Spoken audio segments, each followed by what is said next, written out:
হেল্ল' বন্ধু বান্ধৱীসকল, কি খবৰ আপোনালোকৰ? আশা কৰোঁ আপোনালোক সকলো ভালে আছে। বৰ্তমান মোৰো ভালেই। মই মোৰ কেনয়িং গোলাপৰ অন্য এটা ভিডিঅ'লৈ আপোনালোক সকলোকে স্বাগতম জনালোঁ।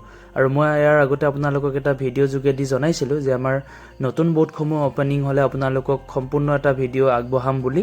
আৰু কিছু অসুবিধাৰ বাবে বা কামৰ বাবে মই ভিডিঅ'টো আপোনালোকলৈ আগবঢ়াব পৰা নাছিলোঁ।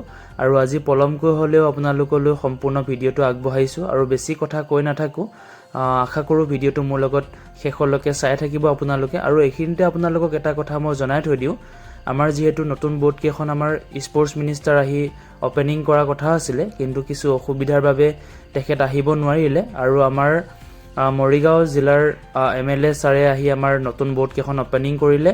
আৰু ভিডিঅ'টো শেষলৈকে চাই থাকক, সকলোবোৰ আপোনালোকে গম পাব। বলক তেনেহ'লে দেৰি নকৰি ভিডিঅ'টো ষ্টাৰ্ট কৰোঁ।